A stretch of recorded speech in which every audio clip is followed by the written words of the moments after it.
오늘 주신 하나님의 말씀 계속해서 히브리서 5장 11절에서 14절까지 말씀입니다. 히브리서 5장 11절에서 14절까지 함께 읽겠습니다. 멜기세덱에 관하여는 우리가 할 말이 많으나 너희의 듣는 것이 둔함으로 해석하기 어려우니라. 때가 오래므로 너희가 마땅히 선생이 될 터인데 너희가 다시 하나님의 말씀의 초보가 무엇인지 누구에게 가르침을 받아야 할 것이 젖이나 먹고 단단한 식물을 못 먹을 자가 되었도다. 대저 젖을 먹는 자마다 어린아이니 의의 말씀을 경험하지 못한 자요 단단한 식물은 장성한 자의 것이니 저희는 지각을 사용함으로 연단을 받아 선악을 분별하는 자들이니라. 아멘.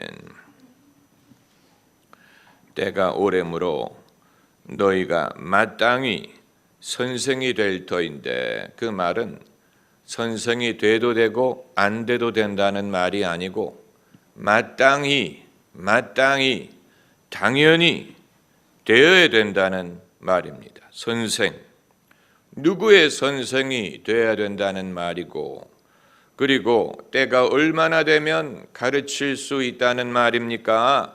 도대체 내가 얼마만큼 배운 후에, 얼마만큼 신앙생활을 한 후에 남들을 가르칠 수 있다는 말입니까? 물건을 파는 가게가 그 물건을 얼마 동안 쌓아놓으면 그것을 팔 자격이 있다는 말이에요. 그 물건이 들어오자마자 파는 것이 제일 좋습니다. 그것을 오랫동안 쌓아놓는 것은 아무 도움이 되지 않습니다. 마찬가지로 내가 얼마 동안 배우면 가르칠 수 있느냐? 배우자마자 가르칠 수 있습니다. 그걸 내가 오랫동안 담고 있어야 될 필요가 있는 게 아니에요. 내가 배우자마자 그것을 가르칠 수 있습니다. 선생이란 말은 앞서 산다라는 뜻인데, 조금만이라도 앞서 배운 사람은 그걸 미처 배우지 못한 사람을 가르치면 됩니다. 그게 뭐 유치한 것이 아니냐? 아니에요.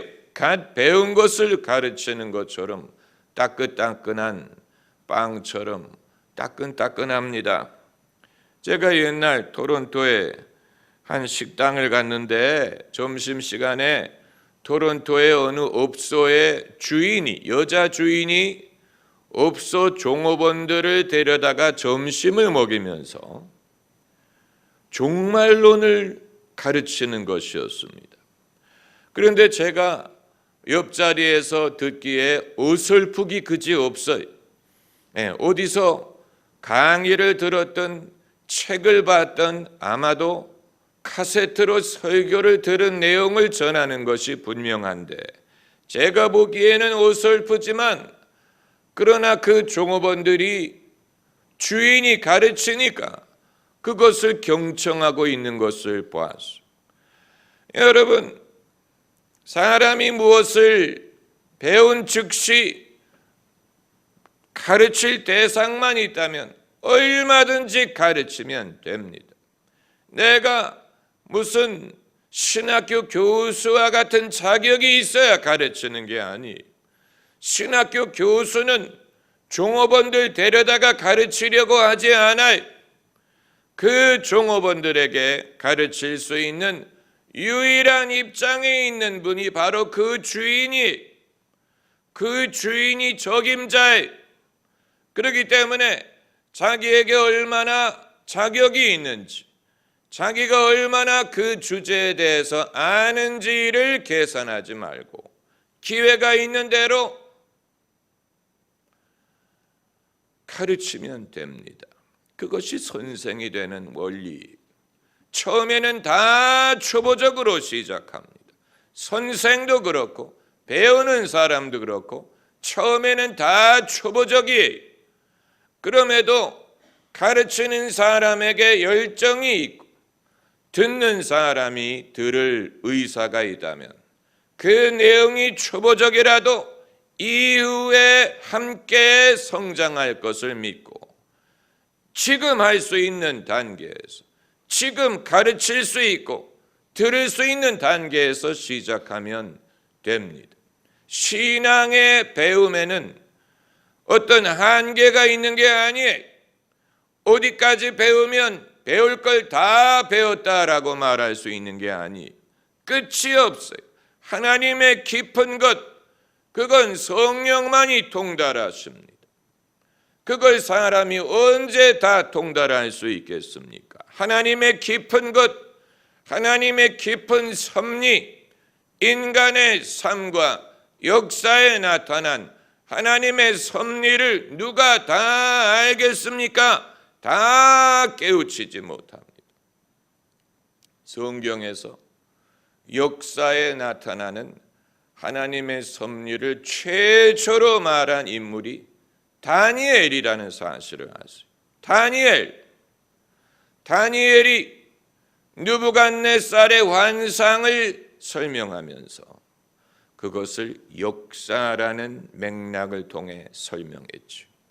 그래서 그 신상의 머리, 또 가슴, 배, 다리, 발, 이 모든 것이 장차 오게 될 나라들, 시대를 말하는 것이다. 그래서 그 머리는 금과 같고 그 가슴이 은과 같고 동, 그래서 마지막으로 발은 흙과 철을 합한 것과 같다. 이런 식으로 이제, 그런데 한 바위가 그 신상을 깨뜨렸어요.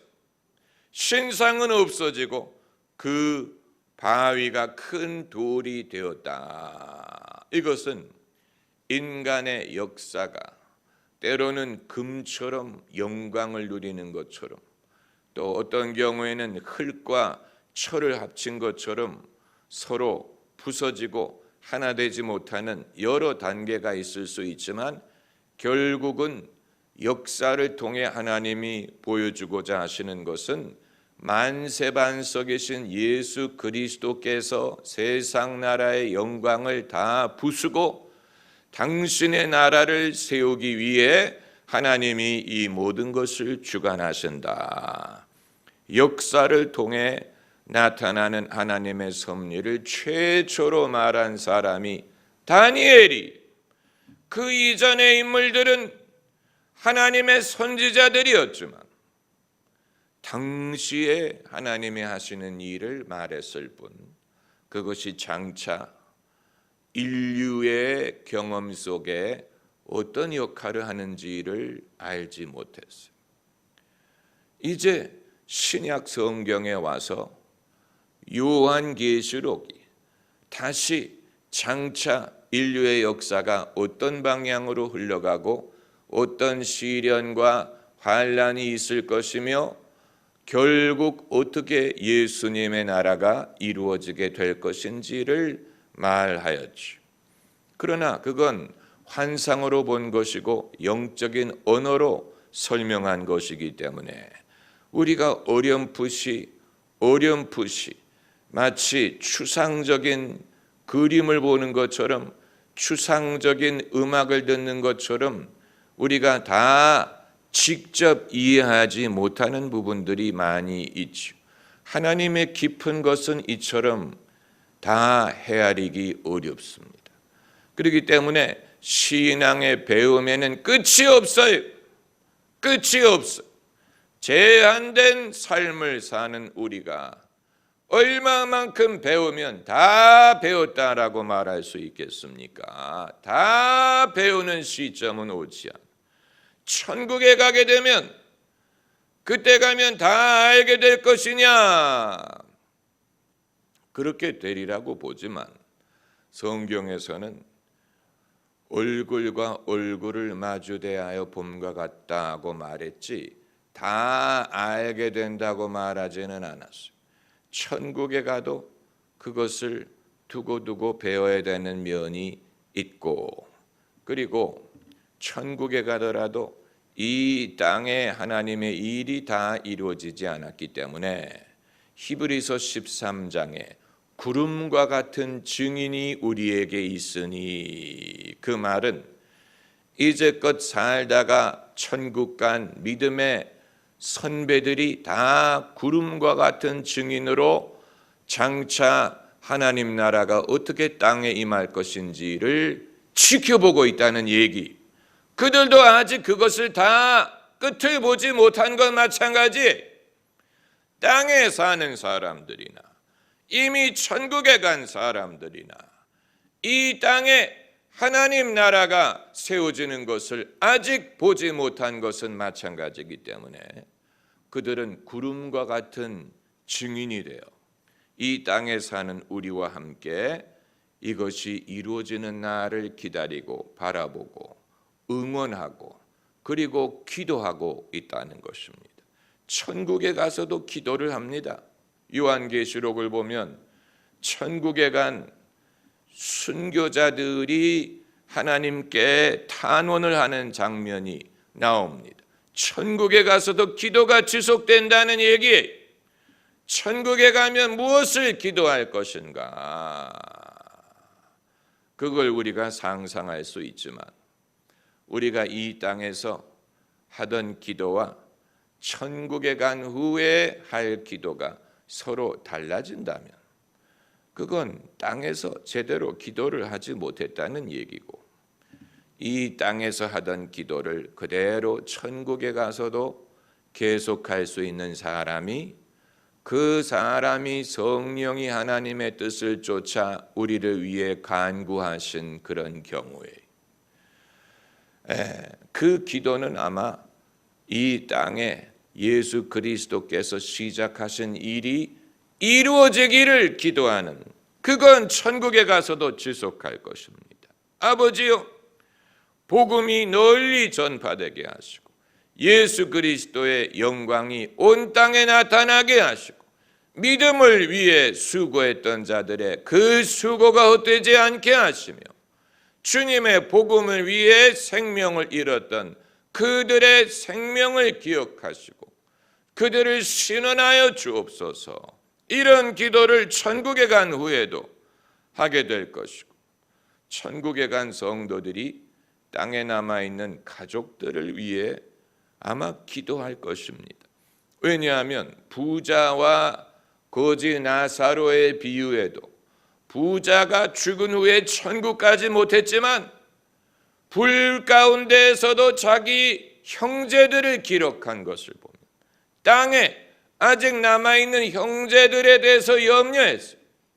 그들의 영혼의 운명에 대해서 염려했어요. 그들이 여기 오지 않기를 바란다고 했어요. 그러니까 이후에도 땅에 있는 자들의 영혼에 대해서 기도를 할 것이라는 말입니다. 배움은 끝이 없습니다. 그렇기 때문에 내가 얼마만큼 배운 후에 가르치겠다. 문제는 그렇게 배운 후에 가르칠 수 있는 기회가 온다는 보장이 없어요. 오히려 가르칠 수 있는 기회가 지금 있을 때, 아직 내가 배움이 부족하고 또 한계가 있고 많이 부족하더라도 하나님이 가르칠 기회를 주실 때 그때 가르치면, 그때 가르침을 받는 사람들이 내 제자의, 그들이 나의 양이에, 내가 무슨 자격으로 목자가 된다는 말입니까? 무슨 자격으로 선생이 될 수 있다는 말입니까? 아니에요. 히브리서 저자의 말에 때가 오래므로 내가 벌써 스승이 될 터인데, 벌써 스승이 돼야 돼. 아마 여러분 모두에게 해당되는 걸 것입니다. 그렇기 때문에 제가 은퇴한 이후에 여러분의 소원이 말씀을 잘 가르치는 목사님이 오셔서 우리가 그분의 가르침을 듣고 마르고 닳도록 교회 생활을 하리라, 이렇게 생각하시지 말고 여러분이 마땅히 선생이 되어야 될 터인데 여전히 누구에게 가르침이나 받으려고 하지 말고 이제는 여러분이 적극적으로 가르칠 수 있는 기회를 찾고 모색을 하셔야 됩니다. 누구를 가르치라는 말입니까? 누구를 가르칩니까? 가르치고 싶어도 학생이 있어야지요. 여러분, 세상 사람들 중에는 평소에 가르치는 대상은 많으나 그들에게 하나님의 말씀을 가르치지 않는 사람들이 많습니다. 다른 이유로 학생들이 있어요. 다른 이유로 청중이 있어요. 그런데 정작 사람들을 가르칠 기회가 있을 때 하나님의 말씀을 가르치지 않아 적절하지 않다고 생각하는 거예요. 그들은 경영학을 배우기 위해 온 것이고 무슨 꽃꽂이를 배우기 위해 온 것이지 성경을 배우기 위해 온 것이 아닌데 성경을 배우러 오지 않은 사람들에게 성경을 가르치는 것은 그건 부적절하지 않습니까? 여러분, 하나님의 말씀을 가르치기 위해 반드시 신앙적인 용어를 사용해야만 되는 게 아니에요. 여러분, 그 사실을 아십니까? 반드시 하나님, 예수님, 성령, 구원, 천국 이런 단어를 사용해야만 하나님의 말씀을 가르칠 수 있는 게 아니고 그 원리를 사람들이 쉽게 이해할 수 있도록 가르칠 수만 있으면 결국 그 정신과 그 내용은 하나님의 말씀이 될 수 있어요. 제가 과거에 민방위 훈련을 받기 위해서 압구정동에 살 때 광림교회가 민방위 훈련 장소를 열어주어서 광림교회 예배당에서 민방위 훈련을 받은 적이 있는데 민방위 강사 중에 한 분이 김선도 목사님이었어요. 당신이 당신의 예배당을 열어주고 그 대신 당신이 그 강의 중에 하나를 맡겠다는 거예요. 그래서 그분이 긍정적인 사고와 문제 해결의 지혜에 대해서 강의를 하셨습니다. 얼마나 재미있고 유익하고 어떤 기독교적인 그런 용어를 사용하지 않지만 그러나 성경과 믿음이 없으면 가질 수 없는 인간의 긍정적인 사고와 또 문제를 해결할 수 있는 지혜에 대한 확신, 이것을 얼마나 유익한 강의를 하셨는지 몰라요. 아직도 제가 기억하는 것은 이 나이아가라 폭포 위에 다리를 처음 지을 때 그 넓은 계곡에 어떻게 다리를 잇겠습니까?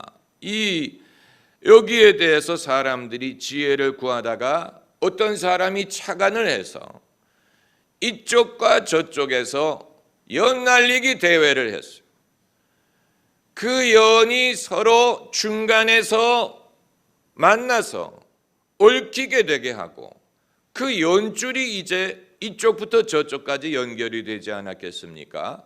그러면 그 연줄을 거기에다가 조금 더 두꺼운 줄을 연결해서 그 다음에는 더 두꺼운 줄을 연결하고 그 다음에는 철로 만든 줄을 연결하고 이런 식으로 해서 나중에는 다리를 짓게 되었다. 이 원리가 배에서 배로 물건을 옮길 때 지금도 사용하는 방식입니다. 지금도 미 해군이 수송함이 보급품을 전달할 때 배가 서로 나란히 같은 속도로 가면서 이쪽에서 저쪽으로 줄을 쏩니다. 그리고 줄을 이쪽에서 받으면 그 줄에다가 더 두꺼운 줄을 연결하고 더 두꺼운 줄을 연결해서 결국은 연료를 연결하는 파이프가 올 수도 있고 물건을 연결하는 이 장치를 연결할 수도 있고 그러니까 이 나이가라 폭포 위에 어떻게 자리를 지을 수 있느냐 하는 것도 방법을 찾아보니까 방법이 있더라는 거예요. 이런 식으로 얼마나 신앙적인 원리입니까? 사람이 낙심하지 말고 부정적으로 생각하지 말고 하나님을 믿고 구하면 하나님이 얼마든지 문제 해결을 위한 지혜를 주실 수 있다는, 저는 그래서 그게 참고가 되기 위해서 열심히 필기를 하고 있는데 제 옆에 있는 사람들 중에는 무표정한 얼굴로 듣는 사람들도 있었어요. 그러니까 사람들은 여러 종류, 모든 사람이 좋은 것을 좋게 보는 게 아니고 아무리 좋은 것을 갖다 줘도 좋은 줄도 모르고 자기에게 어떤 의미가 있는 줄도 모르고 그 축복이 될 수 있는 일을 자기에게 축복으로 받아들이지 않는 사람이 있는 것은 그건 어떻게 할 수가 없죠. 항상 세상에는 그런 사람들이 있습니다. 여러분, 사람이 사업을 할 때 새로운 사업을 만들 수도 있지만 기존의 사업을 인수해서 할 수도 있고, 대학에서 강의를 할 때 새로운 강좌를 개설할 수도 있고 기존의 강좌를 맡아서 할 수도 있죠. 목사가 목회를 할 때 교회를 개척할 수도 있고 기존의 교회의 청빙을 받아 갈 수도 있습니다. 사람이 선생이 되기 위해 반드시 새로운 일을 만들어야 되는 건 아니에요. 그런 걸 할 수 있는 사람이 있고 기존에 있는 수업을 맡아서 할 수도 있어요. 새로운 셀을 만들 수도 있지만 기존의 셀을 맡아서 그것을 가르칠 수도 있어요. 한 가지가 반드시 다른 것보다 더 낫다고 말할 수 없어요. 어떤 사람은 파이오니어의 정신으로 새로운 것을 만드는 일에 은사가 있고 어떤 사람은 이전의 것을 맡아서 그것을 키우고 발전시키는 데 은사가 있는 사람도 있습니다. 아무튼 이런 방법으로 하든 저런 방법으로 하든 우리 모두는 선생이 되어야 됩니다. 마땅히 선생이 되어야 할 터이나, 마땅히라고 해서 마땅히 해도 되고 안 돼도 되는 게 아니에요. 기독교 신앙은 열심히 있는 신실한 실력이 있는 선생들이 많을 때 부흥을 합니다. 반대로 열심히 있고 실력이 있는 선생이 줄어들면 기독교 신앙이 쇠퇴합니다. 신앙은 누군가가 가르쳐 줘야 됩니다. 누군가가 가르쳐 주지 않는데 스스로 배울 수 없습니다. 고넬료가 그렇게 경건한 사람이지만 누군가가 복음을 가르쳐 줘야 믿을 수 있었죠. 에티오피아 사람이 그렇게 경건한 사람인데 빌립이 복음을 가르쳐 줘야 믿을 수 있었어요. 에베소의 제자들, 그들은 제자라고 불릴 만큼 경건한 사람들이지만 바울이 그들에게 예수님의 복음을 제대로 전해 주어야 세례를 받고 그리고 믿는 자가 될 수 있었어요. 신앙은 누군가가 가르쳐 주어야 돼. 내게 가르쳐 주는 자가 없는데 어찌 알 수 있느냐. 맞는 말이. 그렇기 때문에 기독교와 교회가 서로를 필요하고 같이 발전해야 되느냐? 교회가 없는 기독교가 가능하냐? 교회를 다니지 않고도 기독교인이 되는 것이 가능하냐? 교회가 복음을 전하고 하나님의 말씀을 가르치는 사역을 하는 기관이라고 본다면 하나님의 말씀을 적극적으로 또 일관적으로 헌신적으로 가르치는 일이 없이 기독교 신앙이 부흥할 수 없어요. 그렇기 때문에 교회가 필요해. 교회 없이도 신앙생활 할 수 있지 아니하냐. 이미 믿는 사람은 할 수 있을 거예요. 그러나 기독교는 이미 믿는 사람들만을 위한 것이 아니고 앞으로 믿어야 될 수많은 사람들, 세상 모든 영혼이 내게 달렸나니 가서 제자 삼어라. 추수할 곡식이 많은데 앞으로 태어날 사람, 또 앞으로 믿을 사람이 휘어져 추수하게 되었는데 그들에게 말씀을 가르치고 헌신적으로 가르치는 사역을 전담할 사람들이 필요합니다. 그게 교회 역할이, 교회가 그 일을 하기 위해 존재하는. 그러므로 교회가 없는 기독교를 말할 수 없어요. 기독교 신앙이 쇠퇴하는 모든 사회의 특징은 열심과 실력을 갖춘 스승이 없다라는, 줄어든다라는 사실. 기독교가 부흥하는 나라는 사람들이 쉽게 생각할 수 있는 대표적인 설교자들이 있어요. 미국 같은 나라는 당신이 아는 설교자가 누구냐 물어보면 빌리 그레암 목사님, 오라 로버츠 목사, 무슨 조엘 오스틴이라든지 사람들이 그 교회를 다니지 않더라도 미국 사회를 대표하는 설교자 생각이 나지요. 그런데 기독교 신앙이 부흥하지 않는 나라에 가서 물어보면 당신이 기억나는 설교자가 누가 있느냐? 글쎄요. 반세기 전에는 헬무 틸리크가 있었고, 지난 세기에는 찰스 스퍼전이 있었는데 지금은 누가 있는지, 그건 그 나라의 신앙이 부흥하지 않고 있다는 증거예요. 그 이유를 분명히 알 수 있어요. 뚜렷하게 말씀을 전하는 헌신된 사람들이 없다는 얘기예요. 그렇다면 누가 듣고 믿을 수가 있다는 얘기입니까? 그렇잖아요. 세상은 세속의 원리를 끊임없이 전합니다. 끊임없이 미디어를 통해서 무슨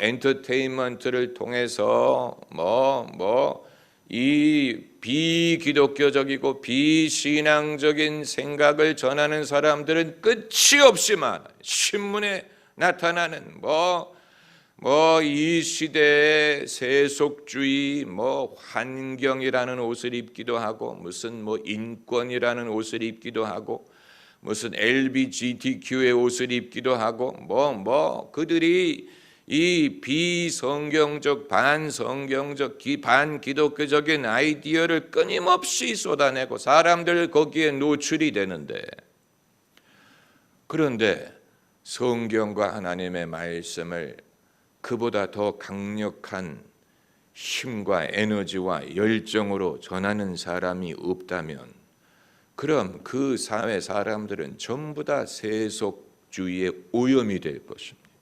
그것이 그들의 마음속에 들어가게 될 것이고, 신앙을 쫓아내고 불신과 세상적인 생각이 자리를 차지하게 될 것입니다.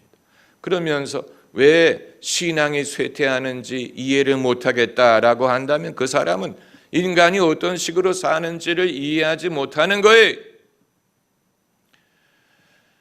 때를 얻든지 못든지 항상 힘쓰라고 했어요. 때를 얻든지 못 얻든지, 여러분이 때를, 그게 목회자에게만 하는 말이 아니에요. 목사님, 때를 얻든지 못 얻든지 열심히 하세요. 그게 아니에요. 우리 모두가 마찬가지. 우리 모두가 마찬가지예요. 우리가 맡은 일에 대해 우리가 믿음을 가져야 됩니다. 여러분이 맡은 일에 대해서 믿지 않는다면 누가 그걸 믿겠습니까? 여러분도 안 믿는데 다른 사람이 믿어줄 것 같습니까? 여러분이 먼저 믿어야. 방관하던 사람, 설마 하던 사람이 저 사람 믿음이 진짜야, 하나님이 함께 하시는 증거가 나타나 하고 같이 믿어주고. 여러분 자신이 믿어야 돼. 남들이 푼수 같다라고 흉을 보더라도 상관할 필요 없어.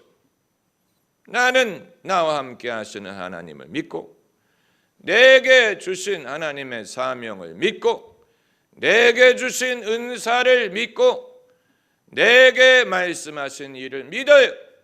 하나님이 내게 주신 약속을 믿어요. 내게 주신 소명에 대해 믿음을 가졌어. 내가 먼저 믿어요. 내가 먼저 믿으면 남들에게도 그 믿음을 전할 수 있어. 남들이 그 믿음을 본받아요. 그런데 내가 뭘 믿는지 내 자신도 잘 몰라. 내 자신이 어떤 확신이 있는지 나도 잘 몰라. 그래서 말을 할 때 나는 이렇게 되는 믿습니다. 당연한 것입니다. 하나님이 이렇게 하실 것입니다. 하나님을 믿어야 됩니다. 하나님이 이렇게 하는 게 아니고 이런 학자는 이렇게 말을 했고 저런 사람은 저런 말을 하기는 했는데 과연 그것이 무슨 뜻인지는 확실히 알 수가 없고 이럴 수도 있고 저럴 수도 있고 그동안에 믿음의 선배들은 이런 식으로 믿었지만 지금 이 세대는 바뀌어서 우리가 어떻게 될지 바람은 불고 날씨는 차갑고 내 마음도 차갑고 우리 다 가서 죽자. 누가 그걸 듣고 힘을 얻겠습니까? 누가 그걸 얻고 믿음을 얻겠습니까? 거기에 어떤 하나님의 말씀이 있습니까? 그렇잖아요. 거기에 무슨 믿음이 있습니까? 거기에 어떤 능력이 있습니까? 그렇게 된 사람은 그야말로 불행한 것이죠. 자신의 영혼의 상태가 그렇게 되도록 어찌 내버려 뒀다는 말인가? 그건 오랫동안 청소도 하지 않고 다듬지도 않고 돌보지도 않아서 사방에 거미줄이 쳐 있고 먼지가 쌓여 있고 그리고 기계들은 다 멈췄고 고장이 났고 그런 상태와 마찬가지. 그런 상황에서 무엇이 역동하기를 바라겠습니까? 깨끗하게 정돈을 하고 기계마다 기름칠을 해서 기계가 잘 돌아가고 거기에 엔진에 연료가 가득해서 그게 뜨겁게 움직이고 에너지를 발산하고 그것이 돌아가고 사람들이 땀을 흘리고 이렇게 되어야 그것이 전달이 되고 남들에게 감동이 되고 힘을 얻는 것이죠. 그렇지 않습니까? 여러분 스스로가 마땅히 따라보세요. 마땅히 아주 중요한 것입니다. 이래도 되고 저래도 되는 게 아니에요. 다 마땅히 선생이래. 이미 선생인 분들, 그러나 지금까지는 다른 것을 가르치는 선생이었을지라도 이미 확보한 제자들에게 어떤 분들은 무슨 대학에서 교회 음악, 명색이 교회 음악.